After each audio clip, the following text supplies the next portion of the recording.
PR-ന്റെ പേരിലുള്ള വിമർശനങ്ങൾ കൂടുതലായിട്ട് വരുന്നുണ്ട്. അനീഷേട്ടന് PR ഉണ്ട്, അതാണ് ഏറ്റവും വലിയ PR അനീഷേട്ടനാണ് എന്നാണ് പറയുന്നത്. എനിക്ക് നേരത്തെ തന്നെ തോന്നിയിട്ടുള്ള ഒരു കാര്യമാണ് ബിഗ് ബോസിൽ ഏറ്റവും വലിയ PR ചെയ്യുന്നതിൽ ഒരാളാണ് അനീഷ് എന്നുള്ളത്. ആരായത് നിന്നോട് പറഞ്ഞത്?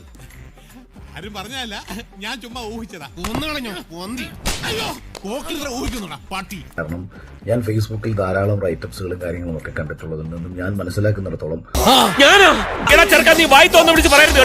അനീഷിന് അനുകൂലമായിട്ട് എഴുതി വിടുന്നത് കാണുമ്പോൾ എനിക്ക് തോന്നിയിട്ടുണ്ട് ഇതൊരു സാധാരണ ബിഗ് ബോസ് പ്രേക്ഷകൻ ചെയ്യുന്നതല്ല, വളരെ കൃത്യമായിട്ട് പ്ലാൻ ചെയ്ത് കുറച്ചു പേർ ചെയ്യുന്നതാണെന്ന്.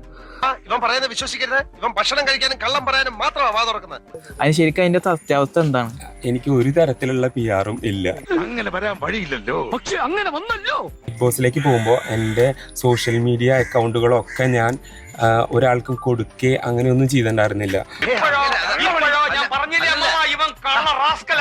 പിന്നീട് എൻ്റെ ഒരു പെർഫോമൻസ് ഇഷ്ടപ്പെട്ടിട്ട് ഒരുപാട് ആളുകൾ എന്നെ സ്നേഹിച്ചു.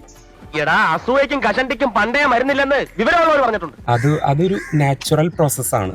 നമുക്ക് എന്താ പറയുക, ബിഗ് ബോസിൽ നമ്മുടെ പെർഫോമൻസ് കണ്ടിട്ടോ അല്ലെങ്കിൽ നമ്മുടെ ഒരു സ്വഭാവം കണ്ടിട്ടോ കുറെ ആളുകൾ നമ്മളെ ഇഷ്ടപ്പെടുന്നു. എവിടെ ഇതൊരു നടക്കി പോണ ലക്ഷണില്ല. ഞാൻ ഇവന്റെ 2 വാങ്ങിച്ചിട്ടേ പോവുള്ളൂ. അങ്ങനെ നോക്കുകയാണെങ്കിൽ ഒരുപാട് ആളുകളുടെ സ്നേഹം കിട്ടി എന്നുള്ളത് ഞാൻ വിശ്വസിക്കുന്നു. കാര്യങ്ങളൊക്കെ കൈവിട്ട് പോയല്ലോ തിരുവട്ടമാ. ഇങ്ങനൊന്നും ചെയ്യില്ല. 5-6 അബദ്ധമൊക്കെ എല്ലാവർക്കും പറ്റേ. അല്ലാതെ എല്ലാ കാര്യത്തിനും വെറുതെ പ്രതികരിച്ചിട്ട് അത് ഇങ്ങനെ എന്തിനാ അതിന്റെ ആവശ്യമുണ്ടെന്ന് എനിക്ക് തോന്നുന്നില്ല.